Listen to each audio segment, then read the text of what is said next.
On continue en compagnie de l'hypnothérapeute Marie-Pierre Tremblay qui nous a amené de la visite ce matin. Vous l'avez vu d'ailleurs sur le plan S'installer. du studio. Marie-Pierre, comment ça va aujourd'hui? Ça va super bien. Toi, ça va? Ça va très bien également. Qui est-ce que tu nous présentes? Comment tu t'appelles, toi, mademoiselle? Amélise. Amélise, qui est venue faire la chronique avec toi ce matin. Oui. On parle d'hypnothérapie, bien sûr. J'imagine Oui. qu'on va parler d'hypnose en lien avec les enfants. Un peu. Un peu. Oui, ben c'est ça. Ben en fait, oui. Donc, moi, je prends les enfants à partir de 7 ans. Là, c'est sûr, Amélise, elle a 3 ans et demi.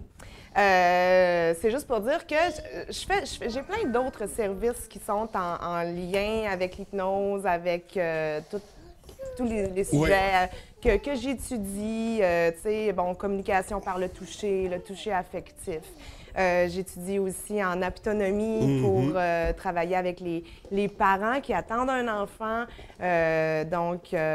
pour à alléger les douleurs durant l'accouchement, entre autres, mais surtout pour créer une première sécurité de base au bébé. Ouais. Donc, de par le contact affectif, le toucher in utero, hein, finalement.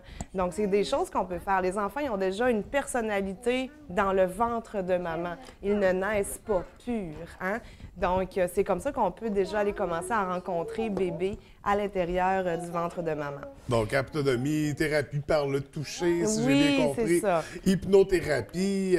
En fait, on dit Marie-Pierre Tremblay, hypnothérapeute, mais on pourrait dire naturopathe. Ben, presque, oui, finalement, parce que c'est sûr que j'étudie plusieurs domaines présentement. Hypnose, j'ai fini, mais je fais, bon, c'est ça, je fais beaucoup d'alchimie avec tous mes domaines d'études, Ouais. mes spécialités. Parce que c'est complémentaire, toutes ces choses-là. Oui. On unit tout ça pour travailler. Ben, la naturopathie, c'est comme si c'était un gros, un arbre, finalement. Tu sais, la naturopathie, c'est le tronc. Puis chaque branche est une spécialité. Une naturothérapie, exactement. Donc, tu sais, moi, j'ai choisi l'hypnose, j'ai choisi l'herboristerie, j'ai choisi, bon, l'aromathérapie, évidemment, la thérapie florale, les fleurs de bac. Donc, je fais vraiment, comme je dis, là, de l'alchimie avec toutes mes spécialités. Et puis, bon, Amélie, ce matin, elle est venue m'aider à parler des fleurs de bac, des huiles essentielles. Hein? Oh! Oui. Ça, c'est quoi, ma belle? C'est une huile essentielle. Elle le sait, c'est à cause que là... Bon, c'est pas pareil, on est à la télé. Hein, c'est ça. Puis ça, c'est des gouttes, hein, des fleurs de bac. Ça, j'en mets des fois dans ton bain, dans ton eau, hein. Qu'est-ce que Oui. ça fait, les fleurs de bac? Bon, les fleurs de bac, ça, c'est en herboristerie, c'est la thérapie florale qu'on appelle. Donc ça va travailler au niveau des schémas personnels de la personne. Moi aussi, je t'aime. Donc, ça va vraiment travailler au niveau des schémas personnels de la personne. Donc, quand les personnes ont des choses à travailler au niveau de la personnalité, admettons, ils viennent me consulter pour dire « Moi, je suis trop colérique dans la vie, j'ai besoin de devenir plus zen. » Ou « J'ai de la misère avec les gens alentour de moi. » Ou je me recroqueville trop sur moi-même dans la vie, je manque de confiance, je suis fatiguée, je dors pas bien. Donc, ça, c'est toutes des choses qu'on peut travailler avec les fleurs de bac, qui n'agissent pas du côté moléculaire, qui va travailler, c'est pas comme les huiles essentielles. Les huiles essentielles, c'est vraiment chimique, c'est au niveau moléculaire. Mais les fleurs de bac vont plutôt travailler au niveau vibratoire, donc il n'y a pas de molécules à l'intérieur. La beauté de la chose, c'est que ça ne vient pas en contre-indication avec aucun symptôme physique, aucune médicamentation. À l'inverse, des huiles essentielles, il faut faire attention. C'est toutes des choses qu'il faut déjà savoir quand on fait le bilan de santé. Oui. Donc, les enfants, avec les fleurs de bac, ils sont vraiment très, très réceptifs à ça. Les enfants, hein, c'est des canals. Ils vont tout canaliser, ils vont tout percevoir. Ils vont percevoir ce que les gens ressentent. Tu sais, ils voient des choses, donc c'est des petits êtres qui sont très, très, très sensibles. Donc, les fleurs de bac vont vraiment travailler très, très fort avec les enfants. Moi, j'en mets dans leur bain, j'en mets dans leur eau. Tout dépendamment de qu'est-ce qu'ils vivent. Des fois, je sais qu'ils vivent des chocs émotifs. Des fois, bon, mon grand garçon, ça va, c'est un petit peu plus difficile à l'école. Vraiment, avec les fleurs de bac et les enfants, ça va vraiment bien travailler. Comme je disais, c'est des canaux, c'est des réceptifs. Donc, tout ce qui est au niveau de la vibration des fleurs, tout ce qui a rapport, ce qui est en lien avec la nature, la vraie patente, bien, eux autres, ils vont vraiment ils vont percevoir ça, puis ça va vraiment très, très bien travailler. Donc, ils sont connectés avec tout ça.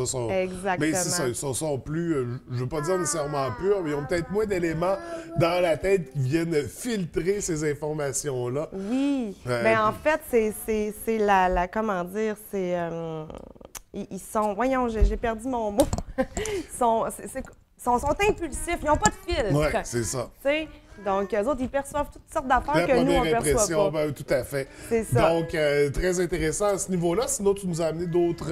oui, bien ça, c'est des fleurs de bac encore. C'est pour montrer comment que je les sers. C'est vraiment un flacon qui va durer à peu près 1 mois.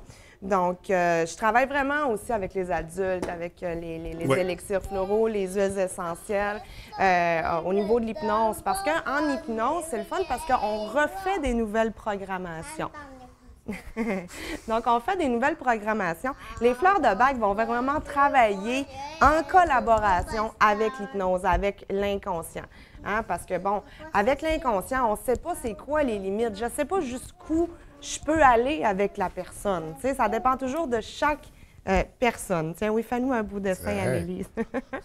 Avec les enfants de 3 ans, c'est un petit peu difficile de faire l'hypnose. Donc, c'est pour ça que je vais travailler plus avec les huiles, plus avec les fleurs de bac. On peut quand même, tu sais, leur demander pas longtemps, 1 minute, 2 minutes. Ferme tes yeux, imagine-toi, disons, un arc-en-ciel, une couleur, avant de s'endormir, par exemple. Donc, avec des petits touchers, donc vraiment pour aider l'enfant à se calmer. Donc, c'est toutes des choses, des trucs que je peux donner en consultation, surtout aux parents. Pour ce qui est des enfants, ben moi, je les prends à partir de 7 ans, habituellement. Pour l'hypnose? Pour l'hypnose, juste l'hypnose, ouais. Exactement. Donc, parce qu'à 7 ans, ils sont moins dans leur inconscient. Oui. Donc, ils parlent moins à leurs amis imaginaires, par exemple. Ça démontre à quel point ils sont moins dans l'inconscient. Donc, à ce moment-là, ils sont plus capables d'écouter les consignes. Tu fermes tes yeux tout le long, par exemple. Un enfant de 6 ans, 5 ans, c'est très, très difficile pour lui de rester là. Puis de faire de la visualisation. Exactement. Puis d'écouter toutes les consignes de ce que je dis parce que ça peut être trop long pour lui. Donc, c'est pour ça que les enfants à partir de 7 ans. Mais comme je dis, je travaille toujours en collaboration avec les fleurs de bac, les huiles essentielles. Donc ça va vraiment faire un beau... un beau package. Un beau package. Je voulais pas forfait. le dire en anglais. Merci, François. Un beau ça. forfait. Donc, Exactement. on retrouve vraiment beaucoup de spécialités chez Marie-Pierre Tremblay, hypnothérapeute. Alors, il faudra songer à changer l'appellation. Ça s'en vient. Ça s'en vient. C'est pas facile de trouver quelque chose qui va parler, bon, l'herboristerie, l'aromathérapie, la naturo. Qui va tout inclure. Ouais, je veux pas m'appeler Marie-Pierre Tremblay, hypnothérapeute, naturopathe, non, il va falloir que je me trouve un nom de compagnie. Ça s'en vient, là, ça s'en vient. Ben écoute, Marie-Pierre, c'est toujours très intéressant. J'invite les gens à consulter ta page Facebook, Marie-Pierre Tremblay, hypnothérapeute, sur laquelle on retrouve de l'info également pour communiquer avec toi, prendre rendez-vous. Oui. Amélise, merci beaucoup d'être venue nous trouver en studio ce matin. C'était vraiment intéressant. Puis Marie-Pierre, on s'en revoit prochainement. Merci beaucoup. Ça fait plaisir. À bientôt.